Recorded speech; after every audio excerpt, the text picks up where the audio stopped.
जी Nepal HD television अब तपाईँ सँगसँगै।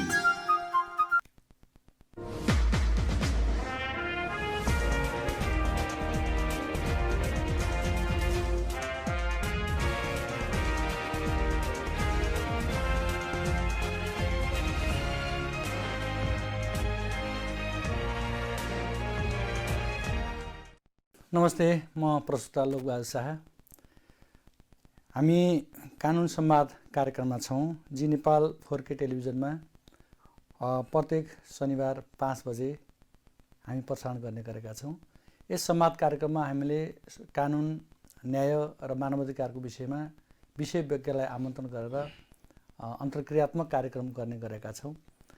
यसको मुख्य उद्देश्य हामीले न्याय, कानुन र मानवाधिकारको विषयमा र जनसरकारको विषयहरूमा सरकारवाला निकाय र जनसमक्ष यसको जानकारी गराउने पनि यसको प्रमुख उद्देश्य रहेको छ। आजको यस कार्यक्रममा हामीले नेपाल बार एसोसिएसनका पूर्व उपाध्यक्ष अधिवक्ता प्रहलाद बहादुर कार्कीजीलाई आमन्त्रण गरेका छौँ। उहाँले आज हामीले फौजदारी न्यायको परिपालना र फौजदारी न्यायबाट पीडितलाई न्याय समेतका विषयमा छलफल गर्नेछौँ। आजको यस कार्यक्रममा यहाँलाई हार्दिक स्वागत गर्दछु। धन्यवाद। नमस्ते। यहाँ लामो समयदेखि कानुनको क्षेत्रमा क्रियाशील रहनु भएको छ। मानवाधिकारको क्षेत्रमा, न्यायको क्षेत्रमा र सामाजिक न्यायको क्षेत्रमा पनि लामो समयदेखि क्रियाशील हुनुहुन्छ। हजुर। र अहिले हामी गणतान्त्रिक मुलुकमा छौँ। देशमा न्याय प्राप्तिका लागि, संविधान प्राप्तिका लागि, कानुन प्राप्तिका लागि धेरै बलिदानीहरू नेपाली नागरिकले दिएका छन्। आजको डेटमा आइपुग्दा समग्र ढङ्गबाट हिजोको दिनदेखि आजसम्ममा आइपुग्दा यो 21औं शताब्दीमा नागरिकहरूले मूलतः फौजदारी न्यायको दृष्टिकोणबाट पीडितहरूले न्यायको अनुभूति गर्ने सम्मको परिस्थिति कसरी हेर्नु भएको छ? पहिलो कुरा त यो संवादमा चाहिँ मलाई सरिक भएर आफ्ना विचार राख्ने जुन मौका दिनुभयो त्यसका लागि आयोजक लगायतको प्रस्तुतालाई म हार्दिक आभार व्यक्त गर्न चाहन्छु। न्याय प्रणालीको सन्दर्भमा अहिले हामीले जुन न्याय प्रणाली अँगाली राखेका छौँ त्यो न्याय प्रणाली हेर्दाखेरि अहिले विगत अब लगभग 8-10 वर्षदेखि यता हेर्दाखेरि वास्तवमा फौजदारी न्याय प्रणाली आफैमा क्राइसिसमा छ। सङ्कटकालीन अवस्था छ अहिले फौजदारी न्याय प्रणालीको। र त्यसमा पनि जुडिसियल एक्टिभिटी, न्यायिक सक्रियताको जहाँसम्म कुरा छ त्यो न्यायिक सक्रियता त फौजदारी न्याय प्रणालीमा लगभग भेट्दा नै छोडिसक्यो।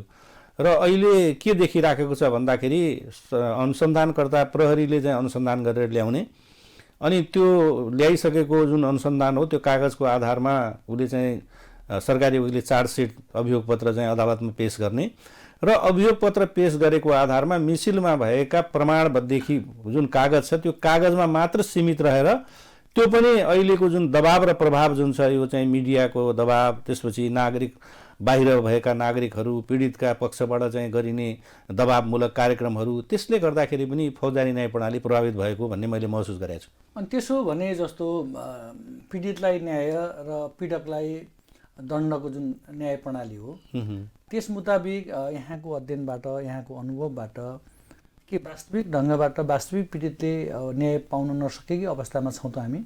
पहिलो कुरा त के छ भन्दाखेरि नागरिकलाई सिस्टममा नै विश्वास भइराखेको छैन। यो दबाब दिनुको कारण के त आखिरमा? दबाब दिनुको कारण के हो भन्दाखेरि सही तरिकाबाट निष्पक्ष रूपमा चाहिँ अनुसन्धान हुँदैन, निष्पक्ष तरिकाबाट सुनवाई हुँदैन।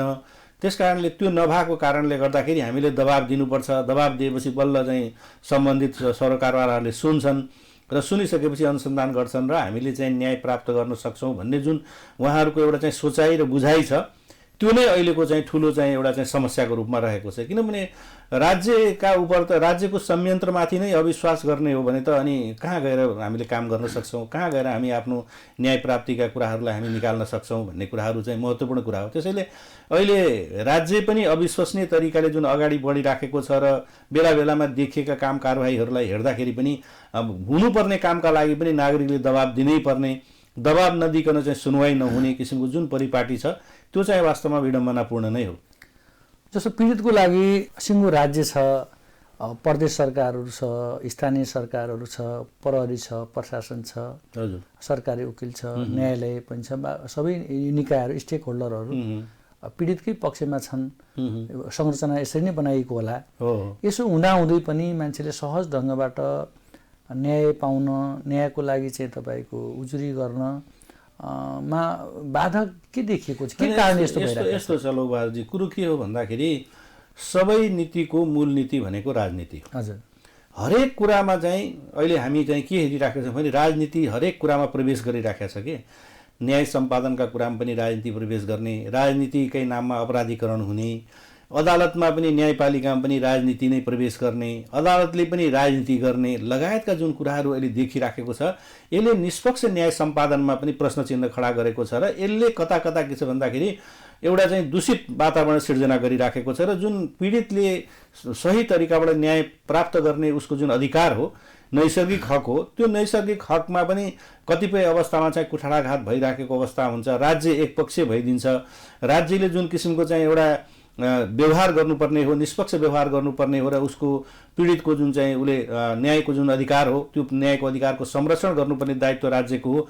कहिलेकाहीँ राज्य चाहिँ एकपक्षीय भएको कारणले गर्दाखेरि पनि र त्यो कुन अवस्थामा हुन्छ भने जति बेला राजनीतिकमा चाहिँ अपराधीकरण हुन्छ, अपराधीकरण राजनीतिको नाममा अपराधीकरण जुन हुन्छ त्यसले गर्दाखेरि पनि अहिले यो न्याय सम्पादनका कुरामा, फौजदारी न्याय प्रणालीहरूका कुरामा पनि धेरै कुराहरू चाहिँ प्रभावित भइराखेको अवस्था छ। त्यसैले अहिले जुन न्याय सम्पादनका कुराहरू हाम्रो सामनेमा देखिराखेको छ, यसको मूल कुरो भनेको के हो भन्दाखेरि राजनीति भनेको राजनीति गर्ने सम्मका ठाउँमा हो। सबै कुरामा राजनीति हुन लाग्यो भने अनि त्यसले चाहिँ दुष्प्रभाव दिन्छ र त्यो दुष्प्रभाव अहिले हामी देखिराखेका छौँ। तपाईँले सबै क्षेत्रहरूमा जस्तो प्रहरी प्रशासनदेखि सबै निकायहरूमा राजनीतिकरण छ भन्नु। राजनीति गर्ने व्यक्तिहरू पनि नागरिक नै हुन्।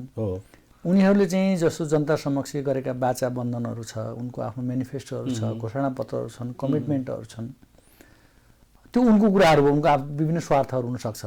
तर जसले कानुन कार्यान्वयन गर्ने हो, कानुन कार्यान्वयन गर्ने निकायहरू यसरी राजनीतिप्रति वफादार हुनुपर्ने के कारण रहेछ? कारण के हो भन्दाखेरि उनीहरूको जब सेक्युरिटी छैन।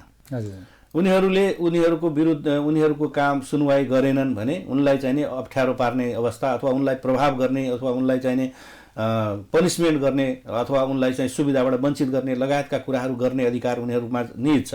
त्यसकारणले कानुनले जबसम्म यो कुराको सुरक्षा गर्दैन, जबसम्म कानुन अनुरूपको चाहिँ काम कारबाहीको सुनिश्चितता हुँदैन, तबसम्म यस्ता अनियमितताहरू हुन्छन् र यो धमिलो पानीमा माछा मार्ने काम चाहिँ भइराखेकै हुन्छ। यो सुरुदेखि नै सुरुवात गरौँ जस्तो सरकारवादी फौजदारी मुद्दा अर्थात् चाहिँ यो अपराधसँग सम्बन्धित विषयवस्तुको सन्दर्भमा अहिले जुन अपराधको प्रकृति र प्रवृत्ति कस्तो देखिराखेको छ? पुरानै छ कि नयाँ ढङ्गबाट? होइन, अपराधी प्रवृत्तिहरू त अब अहिले अब जसरी चाहिँ अब यो विश्व चाहिँ परिवर्तन भइराखेको छ, विभिन्न नयाँ नयाँ टेक्निकहरू आइराखेका छन् र अहिले अब संसारको चाहिँ युग पनि छ। त्यस कारणले विभिन्न किसिमका मिडियाहरू मार्फत पनि जुन कुराहरू थाहा पाइराखेका हुन्छ अपराधीहरूले र त्यो शैलीबाट चाहिँ अपराध गर्ने प्रक्रियाहरू चाहिँ आइराखेको हुन्छ, त्यो देखि पनि राखेका हुन्छौँ हामीले। तर मूल कुरो के हो त भन्दाखेरि अनुसन्धान गर्ने क्रममा अनुसन्धान गर्ने निकाय, मैले पटक पटक भन्ने के गरेको छु भने प्रहरी र अनुसन्धान भन्ने छुट्टै पाटो हो। प्रहरीले सुरक्षा पनि दिने, अनि कहीँ आन्दोलन भयो भने प्रहरी त्यहीँ जानुपर्ने, अनि नागरिकको सुरक्षा पनि त्यसैले गर्ने, त्यसैले अनुसन्धान पनि गर्ने, अनि अनुसन्धान गर्दाखेरि कसैलाई चाहिँ अप्ठ्यारो पर्यो भने त्यो अनुसन्धानबाट उसलाई झिकेर त्यहाँबाट सरुवा पनि गरिदिने लगायतका जुन कुराहरू छन् नि, यसले निष्पक्ष न्याय प्रणालीमा चाहिँ एउटा प्रश्न चिन्ह खडा गर्यो। त्यस कारणले यो अपराधको सन्दर्भमा क्राइम ब्रान्च छुट्टै हुनुपर्छ र उनीहरूलाई ट्रेन गराउनुपर्छ र उनीहरूलाई इक्विपमेन्ट सहितको उनीहरूलाई त्यो किसिमको वातावरण दियो भने मलाई लाग्छ अलिकता हामी राम्रो तरिकाले अगाडि बढ्न सक्छौँ। अहिले त्यो कुराहरू केही पनि देखेन। जस्तो उदाहरणको रूपमा जाहेरी दरखास्त दर्ता हुन्छ, जाहेरी दरखास्त दर्ता भएपछि त्यो जाहेरीसँग अथवा त्यो वारदातसँग असम्बद्ध व्यक्ति बाटोमा हिँड्ने 4 जना व्यक्तिलाई लिएर आएर घटना विवरण कागज गराइन्छ, अनि त्यही घटना विवरण कागजको आधारमा अभियोग पत्र आउँछ, उसलाई चाहिँ साबिती गराएर लिएर आएको हुन्छ, अनि त्यही आधारमा चाहिँ अभियोग पत्र आउँछ, अदालतले पनि त्यही भित्र रहेर हेर्छ। त्यस कारणले त्यो निष्पक्ष न्याय फौजदारी न्याय भएन कि अहिले हाम्रो संविधानले जुन किसिमको चाहिँ एउटा सबै नागरिकहरूलाई निष्पक्ष, स्वच्छ र सक्षम निकायबाट चाहिँ न्याय पाउने जुन अधिकार छ, त्यो अधिकारमा कता कता प्रश्न चिन्ह खडा भएको छ र हामी तपाईँ पनि वकालत गर्नुहुन्छ, मैले पनि वकालत गर्छु, हामी हाम्रो सामान्यमा आएका मिसिलहरू हेर्छौँ। हामी अनुसन्धानकर्ताले जुन किसिमको उसको एउटै टार्गेट के हुन्छ भन्दाखेरि जुन उसको जाहेरी परेको छ त्यो जाहेरीलाई कसरी खम्बीर गराउने भन्दा पनि त्यो जाहेरी गलत पनि हुनसक्छ, कसैलाई चाहिँ फसाउने नियतले पनि आएको हुनसक्छ, कोही त्यो निरपराध पनि हुनसक्छ, कसै परिस्थितिवश आएको पनि हुनसक्छ भन्ने पाटोमा चाहिँ अनुसन्धान भएको हामी देख्दैनौँ। जबकि त्यो त भनेको के हो त भन्दाखेरि धारा 20ले प्राप्त गरेको उसको नागरिकको जुन अधिकार हो, संवैधानिक जुन मौलिक अधिकार हो, त्यो अधिकारको त राज्यले संरक्षण गरेन नि त। भने यो अनुसन्धान प्रक्रियामा यहाँले एउटा महत्त्वपूर्ण प्रश्न उठाउनुभयो, यो फेयर पनि भएन, त्यसपछि तपाईँको निष्पक्ष र वैज्ञानिक पनि भएन भन्ने खालको कुरा उठाउनुभयो। यसमा तपाईँको नजरमा, तपाईँको अनुभवबाट यो इच्छा शक्तिको कमी हो या दक्षताको कमी हो या साधन स्रोतको कमी हो, मुख्य कारण चाहिँ के रहेछ? एउटा कुरा त इच्छा शक्तिको कमी पनि हो, अर्को दक्षताको कमी पनि हो, अर्को इमान्दारिताको कमी पनि हो। दक्षताको कमी त छँदैछ, त्यसका अतिरिक्त पनि के छ भन्दाखेरि अब जाहेरी दरखास्त दर्ता भयो, जाहेरी दरखास्त दर्ता गरिसकेपछि अब हामीले यसलाई अगाडि बढाउनुपर्छ, यसलाई हामीले त्यहाँ सरकारी वकिलसँग पुर्याउनु पर्यो, अनि सरकारी वकिलले पनि अब जे अनुसन्धान भइरहेछ त्यो आधारमा चाहिँ अभियोग पत्र एक थान चाहिँ जिल्ला अदालतमा पुर्याइदिनु पर्यो भन्ने किसिमको जुन मानसिकताबाट काम भइराखेको छ नि, यो नै वास्तवमा फौजदारी न्याय प्रणालीका लागि अभिशाप हो। त्यसैले प्रारम्भमा नै मैले के भन्ने गरेको छु भने जसरी न्यायका कम्पोनेन्टहरूमा प्रहरी पनि न्यायको कम्पोनेन्ट हो, सरकारी वकिल पनि हो, अदालत पनि हो, कानुन व्यवसायी पनि हो।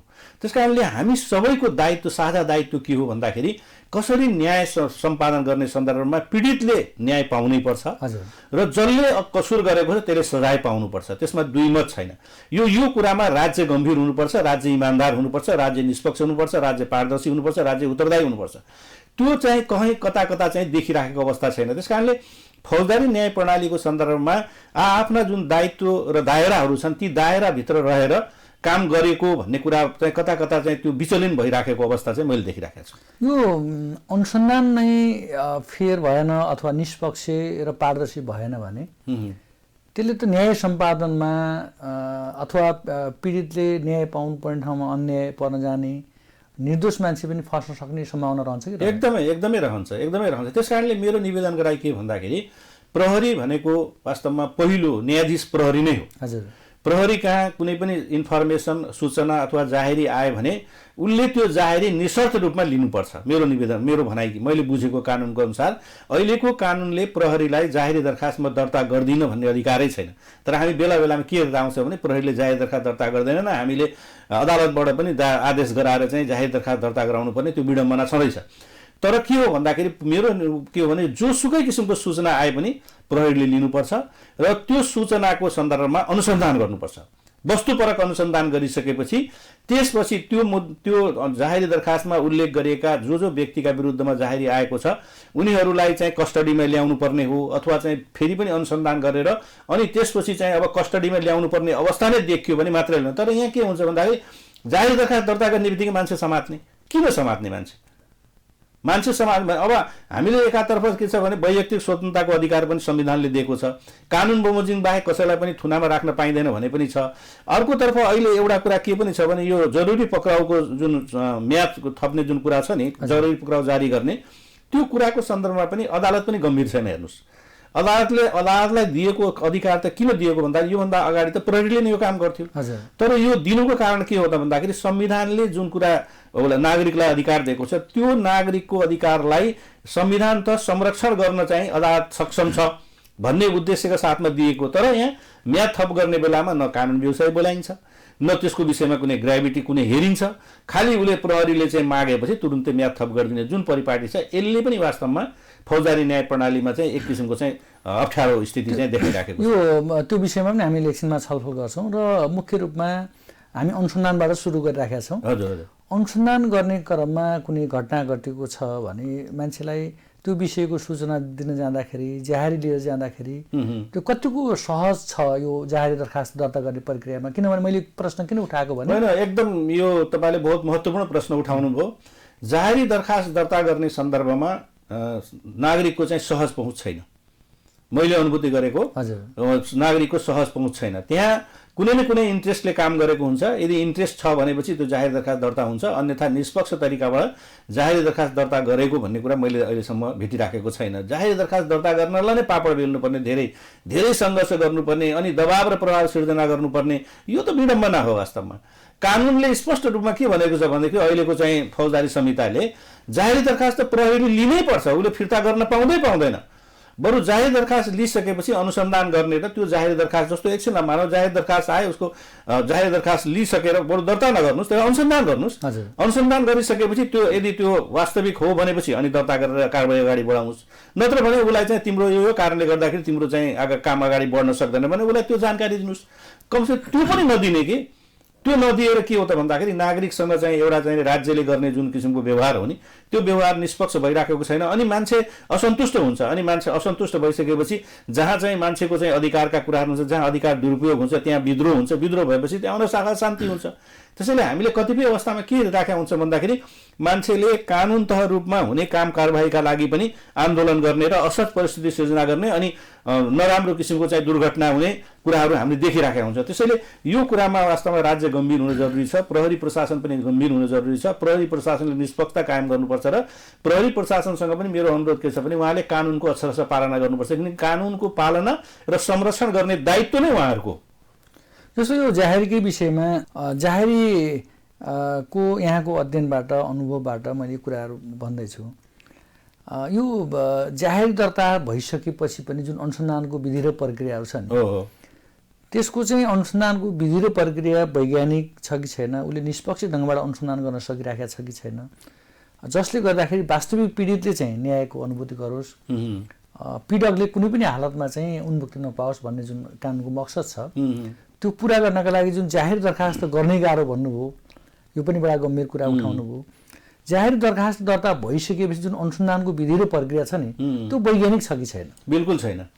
वैज्ञानिक किन छैन भन्दाखेरि त्यहाँ पनि वास्तवमा बायसनेस देखिराखेको छ कि अनुसन्धानकर्ताको बायसनेस देखिन्छ। मैले फेरि पनि भने जाहेरी दरखास्त कसैका नाममा पनि दर्ता आउन सक्छ कि कुनै प्रतिशोध लिने भावनाले पनि आएको हुनसक्छ, फसाउने उद्देश्यले पनि आएको हुनसक्छ, राजनीतिक कारणले पनि आएको हुनसक्छ।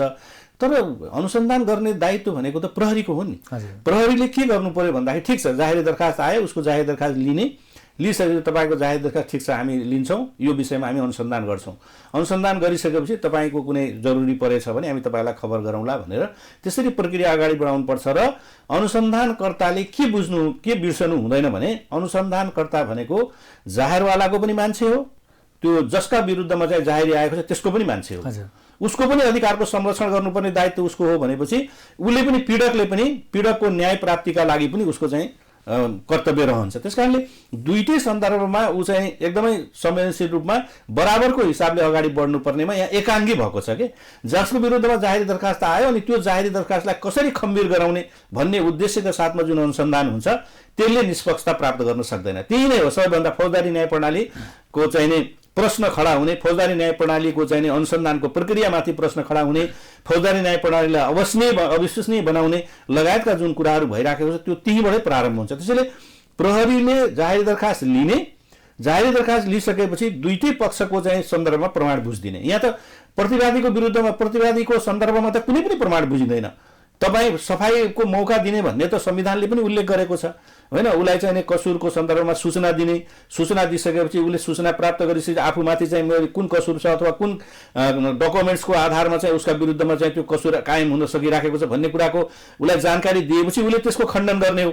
त्यो खण्डन गर्ने अधिकारै उसलाई त्यहाँ दिइराखेको अवस्था हुँदैन। उसको विरुद्धमा उसका पक्षमा रहेका प्रमाण पनि बुझ्ने क्रम चाहिँ त्यहाँ हुँदैन कि। त्यसैले निष्पक्ष रूपमा एकपक्षीय तरिकाबाट जुन यो चाहिँ प्रक्रिया जान्छ त्यसले गर्दाखेरि पनि न्याय सम्पादनको सन्दर्भमा फौजदारी न्याय प्रणालीलाई चाहिँ सम्बोधन गर्ने र फौजदारी न्याय प्रणालीबाट चाहिँ सही तरिकाबाट चाहिँ उसको चाहिँ सकारात्मक रिजल्ट ल्याउने विषयमा चाहिँ पनि अलिअलि चाहिँ अन्योलताको स्थिति आइराखेको छ। जस्तो दुईटा विषयमा जस्तो अनुसन्धान गर्ने निकाय अथवा चाहिँ साधिकार निकायले जाहेर नै दर्ता गरिदिएन भने त्यसको कानुनी उपचारहरू के हुनसक्छ? उपचार त अब हाम्रो कानुन अनुसार चाहिँ जिल्ला प्रहरी कार्यालय दर्ता गरेन भने हामीले पहिलो उसमा जाने भनेको जिल्ला न्यायाधिवक्ता कहाँ हो, त्यसपछि प्रमुख जिल्ला अधिकारी कहाँ हो।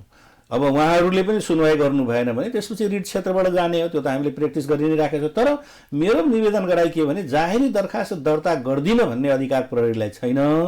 अहिलेको कानुनले त्यो अधिकार दिएको छैन। अझ उल्टो कानुनले त के पनि भनेको छ भने यदि कुनै जाहेरवालाले सूचना दियो भने त्यो सूचनालाई फर्मेटमा तयार गरेर चाहिँ जाहेर दर्ता गर्नुपर्छ, आफै लेखेर दर्ता गर्नुपर्छ भन्ने पनि कानुनी व्यवस्था छ। तर यहाँ जाहेरी लेखेर बाकायदा लिएर जाँदा पनि दर्ता नगरेर चाहिँ पठाउने किसिमको जुन चाहिँ प्रक्रिया देखिराखेको छ, यो चाहिँ नि वास्तवमा ठिक होइन।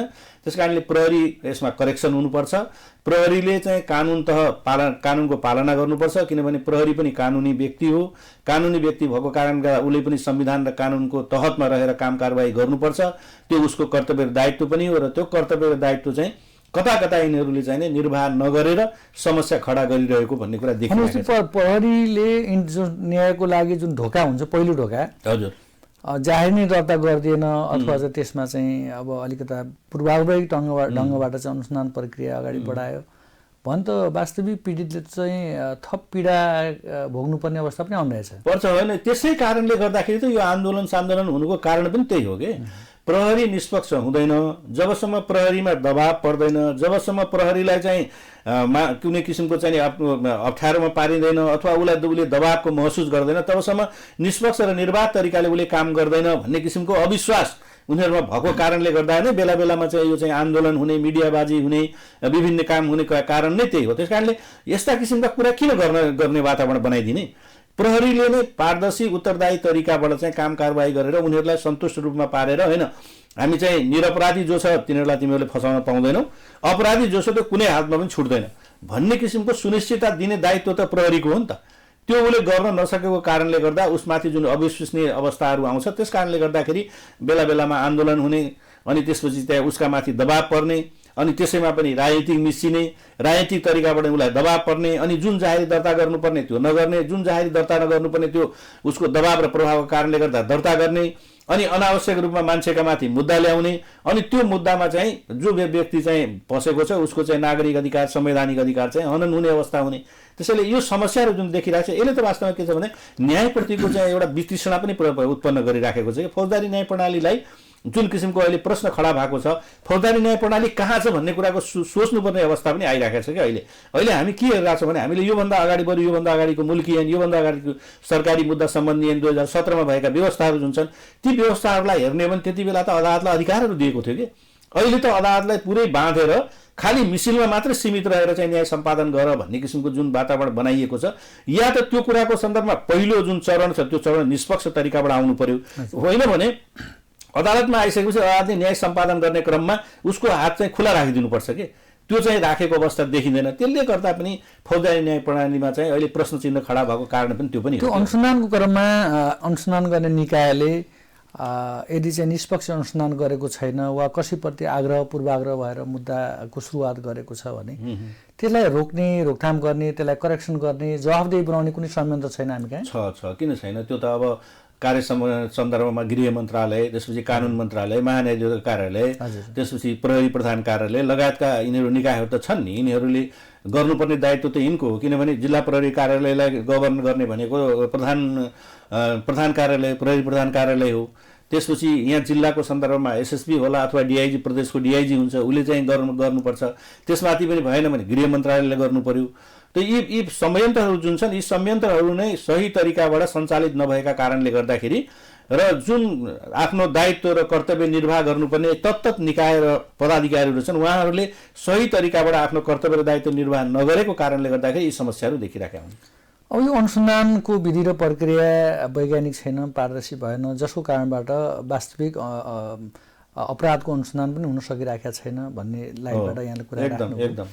अब त्यसपछि अनुसन्धान भइसके पश्चात जुन अभियोजन गर्ने निकाय सरकारी वकिल हुन्छ, सरकारी वकिलको रोल कसरी हेर्नुहुन्छ? सरकारी वकिलको रोल त झन् महत्त्वपूर्ण छ। किन छ भन्दाखेरि उसलाई त अब अहिलेको कानुनले उसले अनुसन्धान गरिसकेर प्रहरीले उसका फाइल पठाइसकेपछि उसले सबै अनुसन्धानको त्यो सबै डकुमेन्ट्सहरू अध्ययन गरिसकेपछि यदि थप अनुसन्धान गर्नुपर्ने छ भने थप अनुसन्धान गर्नलाई निर्देशन दिने अधिकार चाहिँ सरकारी वकिललाई छ अहिलेको कानुनले। त्यसकारणले सरकारी वकिलको अहम भूमिका हुन्छ। प्रहरीले अनुसन्धान गरेर उसको फाइल उसको टेबलमा आइसकेपछि सरकारी वकिलले गहन अध्ययन गरिसकेपछि त्यसमा बुझ्नुपर्ने प्रमाणहरू बुझेको छ कि छैन, सम्बद्ध प्रमाण बुझेको छ कि छैन, अथवा बुझिएका प्रमाणहरू सम्बद्ध छन् अथवा असम्बद्ध छन्, ती कुराहरूको सबै कुरा चाहिँ हेरेर त्यसपछि के कुराहरू थप प्रमाणहरू बुझ्नुपर्ने छ त्यसको निर्देशन दिने अधिकार र त्यसपछि चाहिँ मुद्दालाई कसरी अगाडि बढाउने भन्ने सम्पूर्ण दायित्व र कर्तव्य त सरकारी वकिलकै हुन्छ। त्यसैले अनुसन्धानको पाटोमा पनि सरकारी वकिलको महत्त्वपूर्ण भूमिका हुन्छ। उसले निर्देशन दिन सक्ने उसलाई राइट भएको कारणले गर्दा र अनुसन्धान भइसकेपछि त्यसपछि अगाडि बढाउने जुन काम हुन्छ, मुद्दालाई फरवर्ड गर्ने, अभियोग पत्रका रूपमा लिएर जाने लगायतका चार्जसिट दायर गर्ने लगायतका जुन कुराहरू हुन्छ त्यसमा पनि महत्त्वपूर्ण रोल त सरकारी वकिलकै हुन्छ। यो न्याय सम्पादनमा, अनुसन्धानको प्रक्रियामा र न्याय सम्पादनमा समेतमा सरकारी वकिलले खेलेको भूमिकाबाट कि वास्तविक ढङ्गबाट यो पीडितले न्याय पाइराखेको देखिन्छ? अब समष्टिगत रूपमा सरकारी वकिल नै बायस्ड छ भनेर भन्न सक्ने अवस्था त छैन होइन। मैले भन्नु खोजेँ मूल कुरो अनुसन्धानको हरेक प्रक्रियामा सरकारी वकिलले हस्तक्षेप गर्न सक्छ, निर्देशन दिन सक्छ। यदि त्यहाँ बाइसनिस भइराखेको छ, पूर्वाग्रह भइराखेको छ, अलि त्यहाँ तपाईँको त्यो खालको चाहिँ विभेद देखिराखेको छ भने त त्यहाँनिर रोक्न सक्छ होला। सक्नुपर्छ त्यो। त्यसका लागि त जस्तो म अर्को पनि भनौँ, जस्तो जसमाथि चाहिँ चार्ज लगाउनु पर्ने, जसमाथि जाहेर पर्ने त्यसमाथि नपरेर एउटा निर्दोष मान्छेमाथि यदि जाहेर आइराखेको छ त्यसलाई रोक्न सक्दैन सरकारी वकिलले? रोक्न सक्छ र रोक्नुपर्छ। जुन रोकिराखेको छैन त्यो नै हो समस्या। त्यो नै समस्या। कतिपय अवस्थामा हामीले मुद्दामा मिसिनमा अध्ययन गर्दाखेरि जाहेरी दरखास्तमा बाकायदा उसको नाम हुन्छ तर उसको नाममा मुद्दै चलाइदिन्न, उसको विषयमा कुनै अनुसन्धानै गर्दिन्न। अनि त्यो कारणले गर्दाखेरि पनि अब त्यो जुन उसको काम कारबाही हो त्यो काम कारबाहीमा नै प्रश्न चिन्ह खडा हुन्छ, अविश्वसनीय अवस्थाहरू सिर्जना हुन्छन्। अनि त्यसले गर्दाखेरि अब त्यो जुन किसिमको चाहिँ उसको आउटपुट त्यसबाट आउनुपर्ने हो त्यो आउटपुट आउँदैन, नआएपछि त्यसले समस्या खडा गर्छ। त्यो त हामीले देखिराखेका हुन्छौँ। जस्तो सरकारवादी फौजदारी मुद्दाहरूमा अनुसन्धान प्रक्रिया समाप्त भइसकेपछि सरकारी वकिल मार्फत चाहिँ अदालतमा केस फाइल हुन्छ। त्यसपछि जुन अदालतबाट जुन न्याय सम्पादनको कुराहरू छ, जुन व्यक्तिलाई पुरा अनुसन्धान गरेर राज्य लागेर अनुसन्धान गरेको हुन्छ त्यसमा चाहिँ तपाईँको सरकारी वकिल पनि हुन्छ। यिनीहरूले चाहिँ यो अपराध यो कसुर गरे कि भनेर चाहिँ चार्ज लगाइसकेपछि उनले चार्ज लगाएका सबै व्यक्ति के कसुरदार नै हुन्छन् त? हो, त्यही त हेर्नुपर्ने कुरा के हुन्छ। जस्तो अहिलेको संहिताको कार्यविधिको धारा के अरे दफा 67 छ नि, त्यसमा स्पष्ट रूपमा के भन्छ भन्दाखेरि तत्काल प्राप्त प्रमाणबाट कसुरदार हो भन्ने कुराको मनासिब र विश्वसनीय आधार भएको अवस्थामा मात्र 3 वर्षभन्दा माथि सजाय हुनेका हकमा चाहिँ थुनामा राखेर कारबाही गर्नुपर्छ भन्छ। तर हामी के हेरिरहेका हुन्छौँ भने सरकारी वकिलले थुनाको दफा उल्लेख गरिदिएका कारणले गर्दाखेरि कतिपय व्यक्ति थुनामा परेका छन्। त्यो अवस्थामा अदालतले चाहिँ आफ्नो जुन दायित्व हो त्यो दायित्व चाहिँ इमान्दारीपूर्वक निर्वाह गरेको अवस्था देखिँदैन। र फौजदारी न्याय प्रणालीको अहिले सबैभन्दा चाहिँ विडम्बना पक्ष भनेको नै त्यही हो। फौजदारी न्याय प्रणाली अहिले कस्तो भयो भन्दाखेरि र यसको एउटा कारक तत्त्व के पनि हो भन्दाखेरि माथिको न्याय परिषद र सर्वोच्च अदालतको जुन रवैया छ त्यसका कारणले गर्दाखेरि पनि न्यायाधीशहरू चाहिँ न्याय सम्पादन गर्न निष्पक्ष तरिकाले आफ्नो चाहिँ काम गर्न सकिरहेको अवस्था छैन। उनीहरू दबाव र प्रभावमा परेर चाहिँ न्याय सम्पादन गर्नलाई बाध्य छन्। त्यसकारणले यो विषयमा पनि अहिलेको संविधानले स्पष्ट रूपमा के भनेको छ भन्दाखेरि न्याय परिषद र संविधान के अरे सर्वोच्च अदालतको प्रधान न्यायाधीश न्यायको सन्दर्भमा जिम्मेवार हुन्छ। सर्वोच्च संविधानले उनीहरूलाई जिम्मेवारी तोकेको छ। त्यसकारणले उहाँहरूले पनि अब यो विषयमा अलिक गम्भीर भएर न्याय परिषदको काम खालि त्यहाँ गएर काठमाडौँमा बसेर घाम ताप्ने मात्रै होइन, न्याय परिषदको काम त जिल्ला घुम्नु पर्यो। अनि त्यसपछि न्यायाधीशले गरेको न्याय सम्पादन जुन छ त्यो न्याय सम्पादनको चाहिँ मूल्याङ्कन विवेचना हुनु पर्यो। राम्रो काम गरेको छ भने तिनीहरूलाई सजाय के अरे पुरस्कार दिनु पर्यो, नराम्रो काम गरेको छ भने दण्ड दिनु पर्यो। त्यसकारणले त्यो कुराको प्रक्रियागत रूपमा चाहिँ जुन किसिमले सम्बोधन गर्नुपर्ने हो त्यो सही तरिकाबाट सम्बोधन हुन नसकेको र अहिले कता के देखिरहेको छ भने न्याय सम्पादनसँग फौजदारी न्याय प्रणालीका सन्दर्भमा पनि न्यायाधीशहरू कता चाहिँ डराउने र अब यो विवादमा जानुभन्दा बरु यसलाई थुनामा राखिदिएपछि हामी पनि सुरक्षित हुन्छौँ, कसैले सोद्धा पनि सोध्दैन भन्ने जुन किसिम त्यो होइन। कुनै न्यायाधीशले गलत कानुनको प्रयोग गरेर यदि कसैलाई थुनामा राखेको छ भने त्यो विषयमा पनि कारबाही हुनुपर्दछ। जो थुनामा राख्नुपर्ने व्यक्तिलाई छोडेको छ भने त्यो विषयमा पनि कारबाही हुनुपर्छ। यो दुईटै पाटोको सन्दर्भमा इमान्दारितापूर्वक अगाडि नबढेको कारणले गर्दाखेरि सबैभन्दा अहिले फौजदारी न्याय प्रणालीमा यही कुराले चाहिँ ठुलो समस्या चाहिँ निम्त्याएको छ। आजको यस कानुन संवाद कार्यक्रममा यहाँले महत्त्वपूर्ण भूमिकाको विषयमा विशिष्ट विचार व्यक्त गर्नुभयो।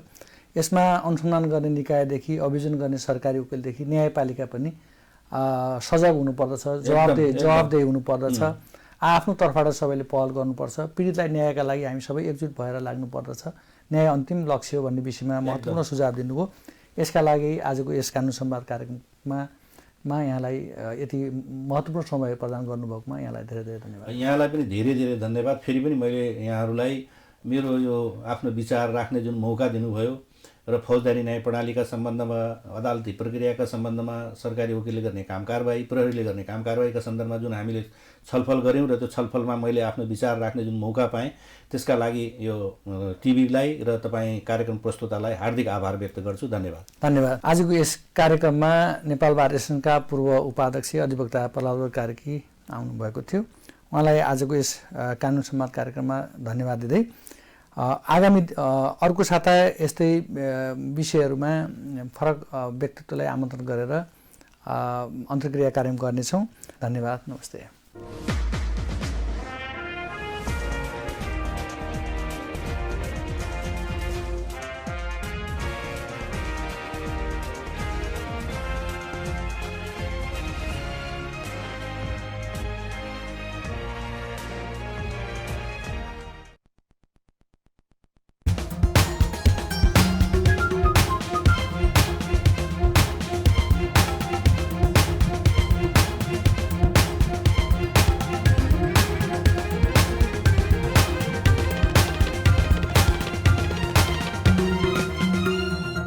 जी नेपाल एचडी टेलिभिजन अब तपाईँ सँगसँगै